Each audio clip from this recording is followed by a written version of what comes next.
It's just my voice now. Just my voice now.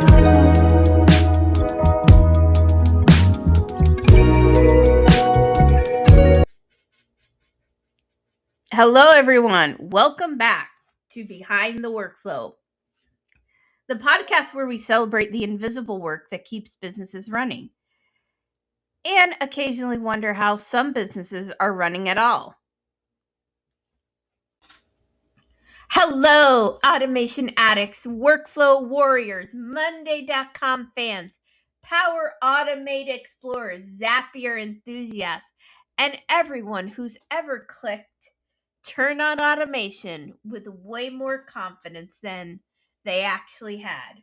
Welcome back to Behind the Workflow, the podcast where we pull back the curtain of business operations, laugh at the wonderfully weird things that happen behind the scenes, and celebrate the people who somehow keep everything running. I'm Melissa, business operations professional, workflow detective, recovering spreadsheet therapist, and someone who's learned that automation is a lot like owning a Roomba. When everything goes well, it's amazing. When it doesn't, you come home to complete chaos. And somehow the dog is involved. So grab your favorite snacks, grab your favorite refreshments, double check your workflows, and before you click save, let's talk about automation. But before we dive any deeper, into this topic, let's go to our corporate confession number 11. Let's start with the confession. Have you ever built an automation, watched it work perfectly, felt like an absolute genius, then 5 minutes later realized it had emailed the wrong people? Maybe not 400, hypothetically, of course. Suddenly, you're trying to remember, can emails be recalled? Can time be reversed? Can I quietly unplug the internet? Because once automation starts, it has absolutely no idea it made a mistake. It just keeps going, like, oh, you wanted me to email everyone? Great, I'm incredibly efficient. Previously on Behind the Workflow last week, we talked about AI, the coworker who always has an answer, even when it's confidently wrong. This week, we're talking about AI's best friend, automation. Because once AI gives you the answer, automation makes sure the answer gets everywhere very quickly, sometimes a little too quickly. Here is the dream. When people hear the word automation, their eyes light up. We'll save time, we'll eliminate repetitive work. We'll never have to do this manually again. And honestly, sometimes that's exactly what happens. Throughout my career in business operations, I loved finding repetitive tasks and asking one simple question: why are we still doing this manually? If I found myself checking the same buttons every day, every week, every month, I knew there was probably a better way. Automation gave me a better way. One of my favorite parts of working in operations was improving processes. Not because I wanted to replace people, but because I wanted people spending time on work that actually mattered. If someone spends 2 hours every Friday copying information from one spreadsheet to another, that's not a good use of their talent. That's a process asking to be improved. I've worked with tools like Monday.com, Power Query, Power BI, forms, dashboards, and workflow automations that helped information move where it needed to go without someone babysitting it. When automation worked, it was beautiful. Reports updated faster, projects moved forward, people spent less time doing repetitive work and more time solving problems. That's what good automation looks like. Then reality shows up. Because here's the part nobody tells you: automation is incredibly obedient. It doesn't stop and think, it doesn't ask, Melissa, are you sure? It simply says, absolutely, and I'll do it immediately.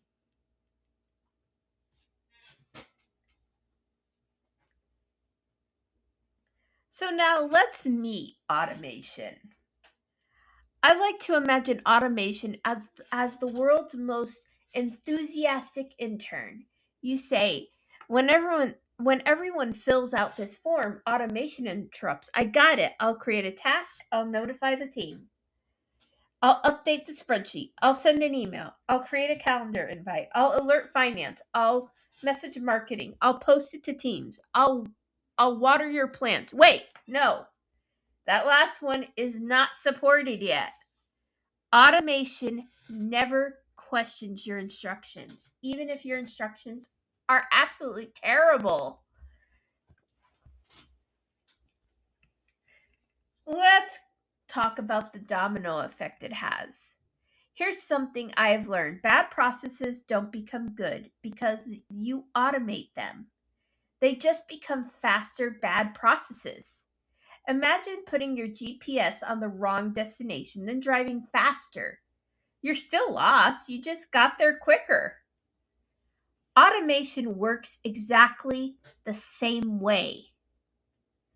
If the process is broken, automation simply helps it fail at record speed.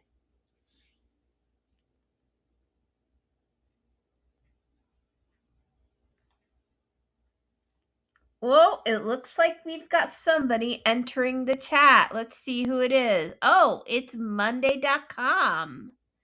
Monday.com walks into the room looking all confident, colorful, very organized. It says, I can automate almost anything. I smile. I know, Monday.com says.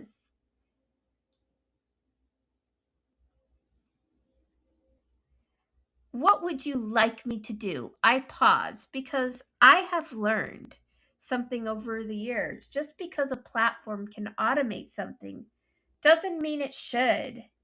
It's just like somebody, if you know how to do something, that doesn't exactly mean you should go ahead and do it. Sometimes the best solution isn't another's automation, it's fixing the process first. Oh, we've got another visitor entering our chat. Power Automate. Power Automate walks into the meeting carrying 27 connectors. Zapier follows behind holding another 1,000. They both smile. We can connect everything. Everything? Everything. Power Query whispers. Should we? One of my favorite automation rules is that I've always tried to follow: never automate confusion. If people don't understand the process, automating it won't make it clearer. You have to be able, when you automate, you have to be able to communicate with people of how this automation works, of how it's clear. If you can't teach them, then it's not a good process to begin with. It just makes confusion happen faster. Before I automated anything, I wanted answers to a few questions. Who owns the process? What starts it? What ends it? What happens if something goes wrong? Can someone else understand it?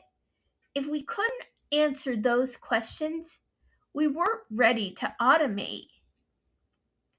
The silent hero. The best automations are actually kind of boring. So I like boring. Nobody notices them. Nobody applauds because an email was sent automatically. Nobody cheers because a task was created without anyone clicking a button. People simply assume that's how it's always worked. Honestly, That's my favorite kind of success. Quiet, reliable, and invisible. One of automation's biggest weaknesses is they have one fatal flaw. It believes everything you tell it. So you must be very careful with what information you give it. If your spreadsheet says there are three different customers, automation believes there are three customers. If your workflow tells it to send an email, it sends the email. It doesn't question you. It doesn't hesitate. It doesn't whisper, maybe we should test this first. It simply salutes and marches forward sometimes, straight into disaster.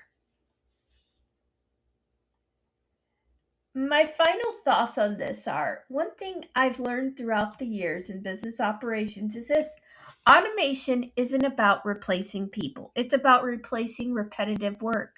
The goal isn't fewer people, the goal is fewer repetitive clicks, fewer copy and paste afternoons, fewer tasks that make you wonder, didn't I just do this yesterday? When automation is built on a good process, it's incredible. When it's built on a bad process, well, let's just say things get interesting and chaotic. So before we wrap up, I would like you to tell me one of your funniest automations you've ever seen. Maybe an email went to the wrong person. Maybe someone accidentally created 500 tasks. Maybe a workflow got stuck in an infinite loop. Or maybe you built an automation that saved your team hours every week. Share your story because every operations professional has at least one automation story they'll never forget. Thanks so much for joining me for another episode of Behind the Workflow. If today's episode made you laugh or reminded you to go check one of your automations, be sure to subscribe, leave a review, and share it with that coworker who still says we don't need to test it. Until next time, remember, automation is an incredible tool, but before you automate the process, make sure the process actually deserves to be automated, because a bad workflow with automation is still a bad workflow. It just happens a whole lot faster. I'll see you next week for our season finale. It's just my voice now. Just my voice now.